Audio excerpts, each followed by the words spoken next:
ክቡራና ክቡራት በዛሬው ዕለት በዚህ መልክ ተገናኝተን እንድንወያይ እንመክር ባላማነት የተቀመጠው ጉዳይ የኢንቨስትመንቱን ማነቆች በመፍታት ለዘርፉ ዘላቂ ልማትና ተወዳዳሪነት ምቹ ሁኔታዎችን በመፍጠር ለኢኮኖሚያዊ መዋቅራዊ ሽግግሩ ዘርፉ የበኩሉን አስተዋጽኦ እንዲያደርግ ለማስቻል ዞናችን ሰሜን ጎጃም ከብዙ ጥረት በኋላ በህዝቡ ፍጹም ትዕግስትና ማስተዋል ጉዳዩን በባለቤትነት ይዘው በየምክር ቤቱ ተመርጠው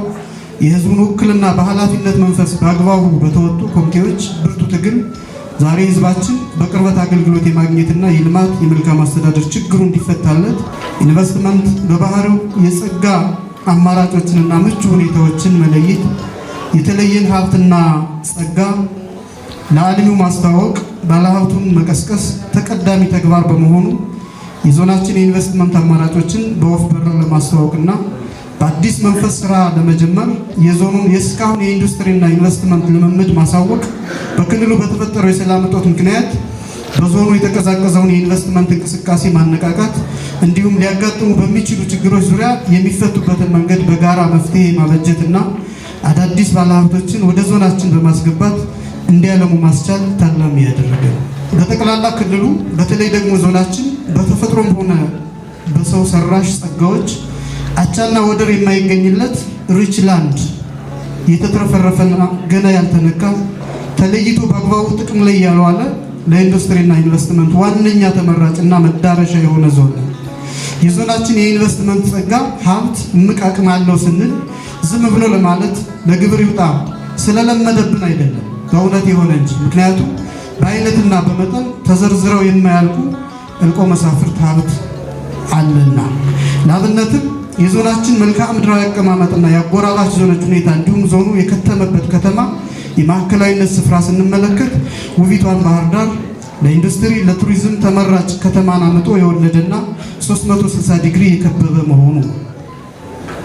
የዞኑ የቀጣይ መጻኢ ዕድል ከተሜነትና ኢንዱስትሪ መሆኑ አይቀሬ የዞኑ የመሰረተ ልማት ዝርጋታና የምርት የገበያ መችነት የዞኑ ስርዓተ ምህዳር የአየር ንብረትና የግብርና ጅምር መልካም ስራዎቻችን የዞኑ ህዝብ አምራች ኃይል የስራ ባህል የተማረና የሰለጠነ የሰው ኃይል የዞኑ የውሃ ሀብት ከትንሹ ምንጭ እስከ ዓለም አቀፍና አህጉር አቀፍ ግዝፈት ያላቸው ወንዝና ሐይቅ ከታላቁ ከኤደን ገነት ከሚከብና የሚያጠጣ መልከ ብዙ አባይ እስከ ታላቁ ጣና ሐይቅ ባለቤት ስለሆነ የቱሪስት መስህብ መዳረሻነት ቀደምት ታሪክ ባህል ያላቸው ቅርሶች ባለቤት አይነተ ብዙ የማዕድን ሀብቶች ያሉት በጥቅሉ እንደ ሀገር በአምራችም ይሁን ሌሎች የኢንቨስትመንት አማራጮች በክላስተር ደረጃ የመሬት አቅርቦት ዝግጅት የኢኮኖሚ ሉዓላዊነትን እሙን ለማድረግ ሀገርና ህዝብን ትውልድን ለማላቅ ኢኮኖሚያችን ተወዳዳሪና ጠንካራ እንዲሆን እንደ ሀገር ከተለዩ የሀብት አማራጮች እንዲሁም የተቃና የኢኮኖሚ ማዕቀፍ ተቀርጾላቸው እየተተገበሩ ካሉ ባለብዙ ዘርፍ ኢኮኖሚ ማለትም ግብርና፣ ኢንዱስትሪ፣ ቱሪዝም፣ ማዕድንና ዲጂታል ቴክኖሎጂ ልማት ተደምሮ መዋቅራዊ የኢኮኖሚ ሽግግር ለማምጣትና ሁለንተናዊ ለውጥን ለማረጋገጥ የሚያስችል እምቅ ሀብትና አቅም ያለው ከባቢ ስለሆነ ይህ ጸጋ ይኑር እንጂ እስካሁን በግብርና በአገልግሎት እንዲሁም በአምራች ኢንዱስትሪ ዘርፍ ከጅምር እንቅስቃሴዎች መሰረት ከመጣል ውጭ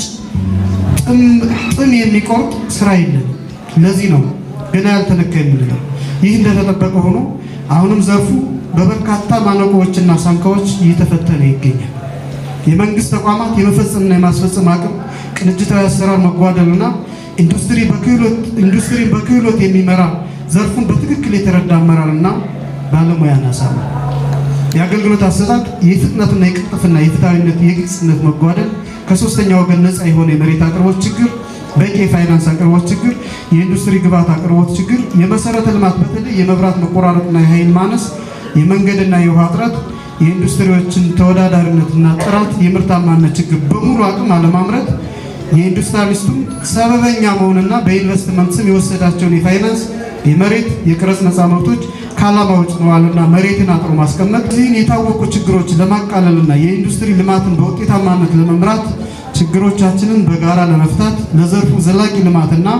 ተወዳዳሪነት ምቹ ሁኔታዎችን ለመፍጠር ዘርፉ ለኢኮኖሚያዊ መዋቅራዊ ሽግግር የበኩሉን አስተዋጽኦ እንዲወጣ ለማስቻል በየደረጃው ያለውን የሥራ ባህል በማሻሻል የኢንዱስትሪ ምርቶችና ጥራት ተወዳዳሪነት ማሻሻል፣ የገቢ ምርቶችን ሽፋን ማሳደግ፣ የዜጎችን የሥራ ዕድል መፍጠር በላቀ ተነሳሽነት